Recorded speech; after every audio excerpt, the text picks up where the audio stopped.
രാഹുൽ മാങ്കൂട്ടത്തിനെതിരെ തുടർച്ചയായ പരാതികൾ ഏകദേശം സമാന രൂപത്തിൽ വന്നുകൊണ്ടിരിക്കുന്നു. 3 എണ്ണം നമ്മൾ കണ്ടു. ഇന്ന് അദ്ദേഹത്തിന് 3ാമത്തേന് ജാമ്യം അദ്ദേഹത്തിന് കോടതി കൊടുത്തു. അദ്ദേഹം ഉടനെ ജാമ്യത്തിൽ ഇറങ്ങുന്നു. അടുത്ത കേസ് വീണ്ടും വരാനുള്ള സാധ്യത വളരെ കൂടുതലാണ്. ഒരു രാഷ്ട്രീയക്കാരൻ ചെറുപ്പക്കാരനെ എങ്ങനെ നശിപ്പിക്കാം എന്ന് ചില രാഷ്ട്രീയ തീരുമാനമെടുത്തതിൻ്റെ അടിസ്ഥാനത്തിലാണ് പൊളിറ്റിക്കലായിട്ട് അധികാരം ദുർവിനിയോഗം ചെയ്തുകൊണ്ട് രാഹുൽ മാങ്കൂട്ടത്തിനെതിരായി ഇതുപോലെ കേസുകൾ പടച്ചുവിടുന്നത്. അതിന് ചില പ്രത്യേക സംവിധാനങ്ങൾ രാഷ്ട്രീയ പാർട്ടികളുണ്ട്. ഇപ്പോഴത്തെ ഡിജിറ്റൽ യുഗത്തിലാണ് അത് കൂടുതൽ എഫക്റ്റീവായിട്ട് വരുന്നത്. കാരണം അടുത്ത കേസ് വരാൻ സമയമായ പോലെ എനിക്ക് തോന്നുന്നു. രാഹുൽ മാങ്കൂട്ടത്തിനെതിരെ 8-10 കേസുകൾ തുടർച്ചയായി വന്ന് ആ പയ്യനെ നശിപ്പിക്കും, അദ്ദേഹത്തിൻ്റെ പൊളിറ്റിക്കൽ കരിയർ നശിപ്പിക്കും. അതിന് അദ്ദേഹത്തിൻ്റെ വളർച്ചയിൽ അസാധുക്കളായ ഭരണകക്ഷിയുടെയും എതിർകക്ഷികളുടെയും ഒക്കെ ആൾക്കാരുണ്ട്. അതിനെ ഡിഫെൻഡ് ചെയ്യുന്നത് തീർച്ചയായിട്ടും ഒരു വിഭാഗം ആൾക്കാർ രാഹുൽ മാങ്കൂട്ടത്തിനെ സപ്പോർട്ട് ചെയ്യുന്ന ചെറുപ്പക്കാരും സ്ത്രീകളും അമ്മച്ചിമാരും ഒക്കെ ഉണ്ട്. അദ്ദേഹത്തിനെ സപ്പോർട്ട് ചെയ്യുന്നവർ, അവരൊക്കെ പ്രതികരണങ്ങൾ ഡിജിറ്റൽ ഏരിയയിൽ നമുക്ക് കാണാൻ സാധിക്കുന്നുണ്ട് ഞാൻ നോക്കുമ്പോൾ. അതുകൊണ്ട് രാഹുൽ മാങ്കൂട്ടത്തിനെതിരായിട്ട് ഇനിയും കേസുകൾ വരും. അത് പ്രതിരോധിക്കാൻ ഒരു നിയമപരമായി പ്രതിരോധിക്കേണ്ട ഉത്തരവാദിത്വം ബാധ്യതയും MLA ആയ രാഹുൽ മാങ്കൂട്ടത്തിനുണ്ട്. കാരണം അദ്ദേഹം പാലക്കാട്ടെ MLA ആണ്.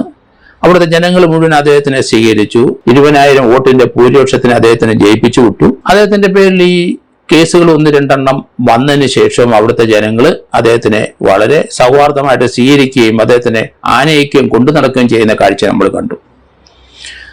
അത് അസാധാരണമായ ഒരു പെരുമാറ്റമാണ് സമൂഹത്തിന്റെ. അത് അദ്ദേഹത്തിന്റെ സംസാരത്തിൽ നിന്നും വിനയത്തിൽ നിന്നും പെരുമാറ്റത്തിൽ നിന്നും ഉണ്ടായതാവാം. പക്ഷെ ഒരു ആൾക്കാരും കുറെ സ്ത്രീകളും അദ്ദേഹത്തിനെതിരായിട്ട് കളവായ കേസുകൾ സൃഷ്ടിക്കാൻ തയ്യാറാകുന്നു. നിയമത്തെ അവർ വളച്ചൊടിച്ച് അവരുടെ രീതിക്ക് കൊണ്ടുവന്ന് ഒരാളെ നശിപ്പിക്കുന്നത്. ഒരാളെ വെട്ടിക്കൊല്ലുകയോ കുത്തിക്കൊല്ലുകയോ ചെയ്യേണ്ട ആവശ്യമില്ലല്ലോ. മാനസികമായും അവരെ തകർക്കാൻ പറ്റുന്ന നിയമത്തെ വളച്ചൊടിക്കുന്ന രംഗമായിട്ടാണ് എനിക്ക് തോന്നുന്നത്. അതുകൊണ്ട് രാഹുൽ അടിയന്തരമായിട്ട് ചെയ്യേണ്ട ചില കാര്യങ്ങളുണ്ട്. കാരണം ഞാൻ അദ്ദേഹത്തിനെ കണ്ടിട്ടില്ല, അതുകൊണ്ട് അദ്ദേഹത്തിനെ TV-യിലൊക്കെ ഞാൻ കണ്ടിട്ടുള്ളൂ. അദ്ദേഹം അടിയന്തരമായിട്ട് ഹൈക്കോടതിയെ സമീപിക്കണം. ഭരണഘടന അനുസരിച്ച് പൗരനെ കള്ളക്കേസുകൾ കൊണ്ട് കുരുക്കുന്നത്, അധികാരം ദുർവിനിയോഗം ചെയ്യുന്നതും അത് ചില പോലീസ് ഉദ്യോഗസ്ഥർ കൂട്ടുനിൽക്കുന്നതും ആണ് നമ്മളിവിടെ കാണുന്നത്. 3 കേസിനകത്തും ഒരു കേസെടുക്കാനുള്ള നിയമപരമായ കാര്യങ്ങൾ അതിനകത്തില്ല. കാരണം നിയമം എങ്ങനെയാണ് പറയുന്നത് ആ രീതിയിലേക്ക് കേസെടുക്കാൻ പറ്റുള്ളൂ. ആരോപണവും കണ്ടൻസും അതല്ല ഞാൻ ഉദ്ദേശിക്കുന്നത്. ഒരു കേസ്, ഒരു FIR എടുക്കാനായിട്ട് എങ്ങനെയാണ് FIR എടുക്കേണ്ടതെന്ന് 154 CRPC കൃത്യമായിട്ട് പറയുന്നുണ്ട്. അതേസമയത്ത് BNSS-ലും അത് കൃത്യമായിട്ട് പറയും. 173 BNSS-ൽ കൃത്യമായി അത് പറയുന്നുണ്ട്. അതുകൊണ്ട് ആ നിയമം അനുസരിക്കാൻ ഇവിടുത്തെ പോലീസ് ഉദ്യോഗസ്ഥന്മാരും SHO-മാരും അന്വേഷണ ഉദ്യോഗസ്ഥന്മാരും അതനുസരിച്ച് വേണം നിയമത്തെ അവര് മുന്നോട്ട് നയിക്കാൻ. അല്ലാതെ അവർക്ക് തോന്നിയ പോലെ അവർ രാഷ്ട്രീയ പ്രേരിതമായി അവരുടെ ഇഷ്ടത്തിന് നിയമത്തെ വളച്ചൊടിച്ച് കൊണ്ടുപോകുന്നത് ശരിയല്ല. അതിനൊക്കെ ഇവിടെ ചോദിക്കാൻ ഹൈക്കോടതി, സുപ്രീം കോടതിയൊക്കെ ഉണ്ട്. 226 അനുസരിച്ച് ഭരണഘടനയുടെ 220 പ്രകാരം സെർഷറി വകുപ്പ് വെച്ചിട്ട് രാഹുൽ മാങ്കൂട്ടം അടിയന്തരമായിട്ട് ഹൈക്കോടതിയിലോട്ട് പോകണം. കാരണം അതിൻ്റെ അകത്ത് വ്യക്തമായ ചില നിർദ്ദേശം, കള്ളക്കേസ് എടുക്കുന്നത്, നിയമത്തെ വളച്ചൊടിക്കുന്നതും ഇങ്ങനെയുള്ള കാര്യത്തിനാണ് ലോ ഓഫ് സെർഷറി 226 ഭരണഘടനയെ പറഞ്ഞിരിക്കുന്നത്. ഹൈക്കോടതിക്ക് അതിന് അധികാരമുണ്ട്.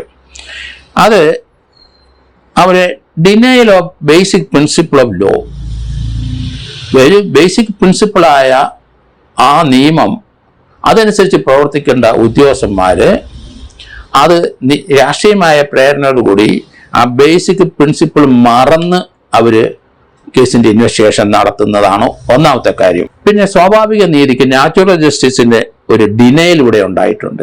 എല്ലാ പൗരന്മാർക്കും ഒരു സ്വാഭാവിക നീതിയുണ്ട്. അത് രാഹുൽ മാങ്കൂട്ടത്തിന്റെ കാര്യത്തിൽ ഡിനേ ചെയ്തിരിക്കുന്നതാണ് രണ്ടാമത് ഞാൻ കാണുന്നത്.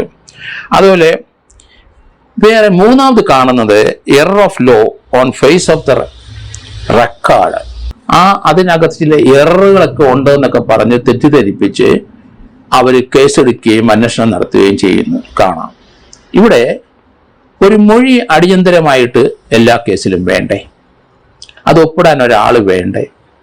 ആ മൊഴി FIR എടുത്തു കഴിഞ്ഞാൽ മൊഴിയിൽ വിശ്വാസമില്ലെങ്കിൽ ആ FIR തന്നെ അത് റെഫർ ചെയ്ത് കളയാം. അധികാരം SHOയ്ക്കുണ്ട്.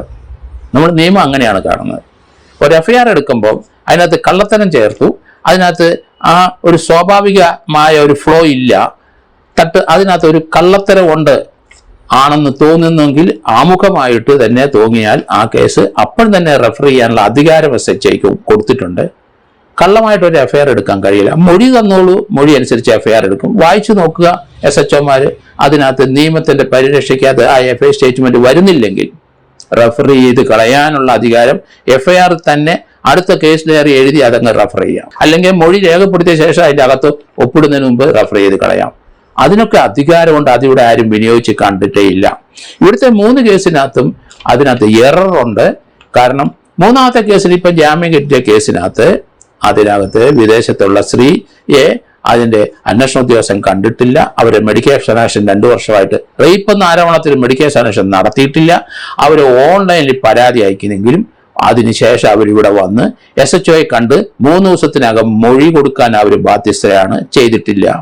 അപ്പൊ ഇതൊക്കെ നിയമപരമായി നിയമത്തെ വളച്ചൊടിച്ച് ഒരാളെ കുരുക്കാൻ ശ്രമിക്കുന്നതായിട്ടാണ് എനിക്ക് തോന്നുന്നത്. അതുകൊണ്ട് 226 226 ഭരണഘടന പ്രകാരം ലോ ഓഫ് സെർഷറി അനുസരിച്ച് അദ്ദേഹത്തിന് ഹൈക്കോടതിയിൽ പോകാം. അതിന് യാതൊരു തടസ്സവുമില്ല. തന്നെ ഇതുപോലെ കുരുക്കിക്കൊണ്ടിരിക്കുകയാണ്. താനൊരു പൊതുപ്രവർത്തകനാണ്, MLA ആണ്. തന്നെ രാഷ്ട്രീയപരമായിട്ട് ഭരണകക്ഷിയും തൻ്റെ കക്ഷിയും ചേർന്ന്, ചില വ്യക്തികൾ ചേർന്ന്, ചില പോലീസ് ഉദ്യോഗസ്ഥന്മാരും ചേർന്ന് തന്നെ ഇതുപോലെ കുരുക്കുകയാണ്. 3 FIR ആയി. ഇനിയും അടുത്തത് വരും.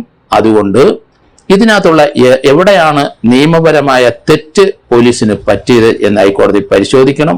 ഹൈക്കോടതി പരിശോധിക്കുമ്പോൾ തന്നെ കോടതികൾക്ക് ഇവിടെ എന്തെങ്കിലും തെറ്റ് പറ്റിയിട്ടുണ്ടോ എന്ന് ഹൈക്കോടതിക്ക് നോക്കാനുള്ള അധികാരമുണ്ട്. എല്ലാ കോടതികളും, സെഷൻസ് കോടതി വരെയുള്ള കോടതികൾ സൂപ്പർവൈസ് ചെയ്യുന്ന ഹൈക്കോടതി ജഡ്ജിമാരാണ്. അവിടുത്തെ ഭരണം, അവരുടെ നിയമപരമായ കാര്യങ്ങൾ നല്ല രീതിയിൽ പോകുന്നുണ്ടോ ഇല്ലയോ എന്ന് അത് പരിശോധിക്കാൻ, അഡ്മിനിസ്ട്രേറ്റീവായ കാര്യങ്ങൾ നോക്കാനുള്ള അധികാരം ഹൈക്കോടതിയിലെ പല ജഡ്ജിമാർക്കും ഓരോ ജില്ല തിരിച്ചു കൊടുത്തിട്ടുണ്ട്. അതുകൊണ്ട് ഇവിടെ ഒരു ഡിനയൽ ഉണ്ടായി. കാരണം ഒരാളെ കുരുക്കാനായിട്ട് 3 എണ്ണമായി, 4ാമതും വരുന്നു. ഇതിവിടെ ചോദിക്കാനും ഒബ്സർവ് ചെയ്യാനും ഇവിടെ DGP ഉണ്ടാവും, അല്ലെങ്കിൽ ആഭ്യന്തര വകുപ്പിലെ സ്പെഷ്യൽ സെക്രട്ടറി ഉണ്ടാവും. അവരിത് പരിശോധിക്കണം. ഒരാൾക്കെതിരായിട്ട് നിരന്തരമായി കേസ് വരികയാണ്. അതും ഒരേ പാറ്റേണിലുള്ള കേസാണ് വരുന്നത്. അതുകൊണ്ട് അത് വളരെ സൂക്ഷിക്കണം. ഈ രീതിയിൽ നിയമത്തെ വളച്ചൊടിച്ച് ഒരാളെ കുരുക്കാൻ ശ്രമിക്കുന്നത് അത് തടയാനുള്ള ബാധ്യത DGPക്കുണ്ട്, തടയാനുള്ള ബാധ്യത സ്പെഷ്യൽ സെക്രട്ടറി അല്ലെങ്കിൽ ഹോം ഡിപ്പാർട്ട്മെന്റ് ഉണ്ട്. അത് മുഖ്യമന്ത്രിയെ ബോധ്യപ്പെടുത്തേണ്ട ഉത്തരവാദിത്തം ഇവർക്ക് 2 പേർക്കുമാണ്. അതാത് ജില്ലയിലെ SP-മാരും ഓരോ റേഞ്ചിലെ DIG-മാരും ADGP-മാരും അവർക്ക് സൂപ്പർവൈസറി ലാപ്സസ് ഈ കാര്യത്തിൽ ഉണ്ടായിട്ടുണ്ടോ എന്നും പരിശോധിക്കണം. അങ്ങനെയെങ്കിൽ അവരുടെ പേരിൽ നടപടിയെടുക്കണം. കള്ളമായിട്ടാണ് ഈ മൊഴി 3 കേസിനകത്തും കൊടുത്തിട്ടുണ്ടെങ്കിൽ അവരെ പ്രോസിക്യൂട്ട് ചെയ്യാനുള്ള നടപടിയിലേക്ക് നീങ്ങണം. അതുകൊണ്ടാണ് ഞാൻ പറയുന്നത്, രാഹുൽ മാങ്കൂട്ടത്തിന് 226 ഭരണഘടന അനുസരിച്ച് തൻ്റെ പേരിൽ നിരന്തരമായി കള്ളക്കേസുകൾ ചാർജ് ചെയ്യുന്നെന്നും അതിനും ചില പോലീസ് ഉദ്യോഗസ്ഥരും രാഷ്ട്രീയ പാർട്ടികളാണ് അത് കൂട്ടുനിൽക്കുന്നു. ഒരേ രീതിയിലുള്ള 3 FIR 3 FI സ്റ്റേറ്റ്മെന്റ് വന്നിരിക്കുന്നു. പലരും അവര് മെഡിക്കൽ പരിശോധനയ്ക്ക് വിധേയമാകുന്നില്ല. റേപ്പ് എന്ന ആരോപണം കൊണ്ടുവന്നിട്ട് മെഡിക്കൽ പരിശോധന നടത്താതെ അതൊക്കെ നിയമപരമായിട്ട് മുന്നോട്ട് കൊണ്ടുവന്ന പോലീസ് ഉദ്യോഗസ്ഥന്മാരും കേരളത്തിലുണ്ട്. അങ്ങനെയെങ്കിൽ അവർക്കെതിരായിട്ട് നടപടി ഉണ്ടാകണം. അതുകൊണ്ട് അടിയന്തരമായിട്ട് അടുത്ത കേസ് വരുന്നതിന് മുമ്പ് രാഹുൽ മാങ്കൂട്ടം ഹൈക്കോടതിയിലെ 226 വകുപ്പ് പ്രകാരം, സെർഷറി വകുപ്പ് പ്രകാരം നിയമപരമായി മുന്നോട്ട് നീങ്ങണം. ഹൈക്കോടതി അത് പരിശോധിക്കട്ടെ. ആർക്കൊക്കെയാണ് തെറ്റുപറ്റിയതെന്ന് നോക്കണം. നിയമത്തെ ആരാണ് വളച്ചൊടിച്ചത്? ഈ സ്ത്രീകൾ മനഃപൂർവ്വം കള്ളമായിട്ട് രാഷ്ട്രീയപരമായി മറ്റു രീതിയിൽ അദ്ദേഹത്തിനെ കുരുക്കാൻ ശ്രമിച്ചെങ്കിൽ അവരെ പ്രോസിക്യൂട്ട് ചെയ്യേണ്ടി വരും. അത് ഹൈക്കോടതി അത് പരിശോധിച്ചെങ്കിൽ മാത്രമേ ആ സ്ത്രീകളുടെ മൊഴി സ്വാഭാവികമായ ഒരു മൊഴിയല്ല. അവർ മനഃപൂർവ്വം ഇയാളെ അവഹേളിക്കാനും ഇയാളെ കഷ്ടപ്പെടുത്താനും വേണ്ടി വ്യക്തിവൈരാഗ്യം വെച്ചിട്ട് അധികാരം ദുർവിനിയോഗം, ചില വകുപ്പുകൾ ഉപയോഗിച്ച് അധികാരം ദുർവിനിയോഗം ചെയ്യുന്നതാണ് എന്ന് ഹൈക്കോടതി പരിശോധിക്കണം. അതിനു വേണ്ടിയിട്ട് ഹൈക്കോടതിയിൽ നിയമപരമായി നീങ്ങണം രാഹുൽ മാങ്കൂട്ടം എന്നാണ് എൻ്റെ അഭിപ്രായം.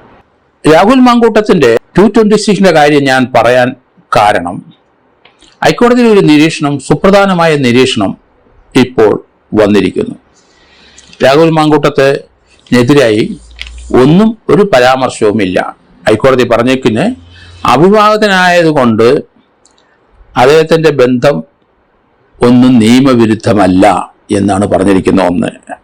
പരസ്പര സമ്മതത്തോടെയുള്ള ഒരു ബന്ധമാണ് അദ്ദേഹത്തിൻ്റെ ഈ കേസിൽ എന്നാണ് ഹൈക്കോടതിയുടെ നിരീക്ഷണം. ഹൈക്കോടതി അത് കൃത്യമായി വിലയിരുത്തിയിരിക്കുന്നു. സുപ്രധാനമായ ഒരു ജഡ്ജ്മെൻ്റാണ് അത് ഹൈക്കോടതിയുടെ ആ നിരീക്ഷണത്തിൽ വന്നിരിക്കുന്നത്. അതുകൊണ്ടാണ് അദ്ദേഹം 226 അനുസരിച്ച് മുന്നോട്ട് നീങ്ങണം, സെർഷറി അനുസരിച്ച് മുന്നോട്ട് നീങ്ങണം എന്ന് ഞാൻ പറഞ്ഞിരിക്കുന്നത്. കാരണം നിയമപരമായി പല അബദ്ധങ്ങളും പോലീസിനും അന്വേഷണ ഏജൻസികൾക്ക് പറ്റിയത് കൊണ്ടാണ്. അത് നമ്മൾ പല സന്ദർഭത്തിലും പറഞ്ഞെങ്കിലും ഹൈക്കോടതി കൃത്യമായിട്ട് ഇപ്പൊ അത് പറഞ്ഞിരിക്കുന്നു. അത് രാഹുൽ അവിവാഹിതനായതുകൊണ്ട് അദ്ദേഹത്തിന്റെ ബന്ധം നിയമവിരുദ്ധമല്ല. മറ്റൊന്ന്, പരസ്പര സമ്മതത്തോടുള്ള ബന്ധമായിരുന്നു അല്ലേ. വിവാഹിതരായ സ്ത്രീ ആയാലും അല്ലാത്തവരായാലും ശരി, പ്രായപൂർത്തിയായ സ്ത്രീ ആയാലും ശരി, പരസ്പര ബന്ധത്തോടെയുള്ള ഒരു ബന്ധം തന്നെയായിരുന്നു അദ്ദേഹത്തിൻ്റെത്. എങ്ങനെയാണ് അത് കുറ്റപ്പെടുത്താൻ പറ്റും ഇന്ത്യയുടെ നിയമം അനുസരിച്ച്? അതുകൊണ്ടാണ് തുടക്കം മുതൽ വ്യത്യസ്തമായി ഞാൻ പറഞ്ഞുകൊണ്ടിരുന്നത്. ഇപ്പം അതുകൊണ്ട് 226 അനുസരിച്ച് ഹൈക്കോടതിയിലെ അടിയന്തരമായിട്ട് രാഹുൽ മൂവ് ചെയ്യണം. കാരണം അദ്ദേഹത്തിൻ്റെ ആ നിയമവശത്തോടൊപ്പം തന്നെയാണ് ഹൈക്കോടതി നിൽക്കുന്നത്. അദ്ദേഹം വ്യക്തികളുടെ ചില ന്യൂഡ് ഫോട്ടോകളൊക്കെ എടുത്തിട്ടുണ്ടെങ്കിൽ അത് കുറ്റകരം തന്നെയാണ്. പക്ഷേ അത് അദ്ദേഹം പബ്ലിഷ് ചെയ്തിട്ടില്ല. അതുകൊണ്ട് ആ ഒരു കാര്യത്തിൽ കുറ്റം പറയാനൊക്കില്ല. അങ്ങനെയുള്ള ആരോപണങ്ങൾ വന്നെങ്കിലും അതെങ്ങും പബ്ലിഷ് ചെയ്തതായിട്ടെങ്ങും കാണുന്നില്ല. അതുകൊണ്ട് ഹൈക്കോടതിയുടെ നിരീക്ഷണം സുപ്രധാനമാണ്, കൃത്യമാണ്. അത് ഇന്ത്യയിലെ നിയമത്തിന്റെ അകത്തു നിന്നുകൊണ്ട് സുപ്രീം കോടതി പല പ്രാവശ്യം പറഞ്ഞത് തന്നെ ഇങ്ങനെയുള്ള കാര്യത്തിൽ ചില കേസുകൾ നമ്മൾ പാഠം പഠിച്ചിരുന്നു. ഇപ്പോൾ ഹൈക്കോടതി അത് ഈ ഒരു സാഹചര്യത്തിൽ 2-3 കേസുകൾ പ്രതിയാക്കി വെച്ചിരിക്കുന്ന രാഹുൽ മാങ്കൂട്ടത്തിന്റെ ആദ്യത്തെ കേസിൽ തന്നെയാണ് ഹൈക്കോടതി അസർട്ടീവായിട്ട് ഈ കാര്യം പറഞ്ഞിരിക്കുന്നത്. അതെല്ലാവർക്കും പോലീസ് ഉദ്യോഗസ്ഥരും സമൂഹവും അത് ശ്രദ്ധിക്കണം. ഹൈക്കോടതിയുടെ ഇപ്പോഴത്തെ സുപ്രധാനമായ ആ നിരീക്ഷണം.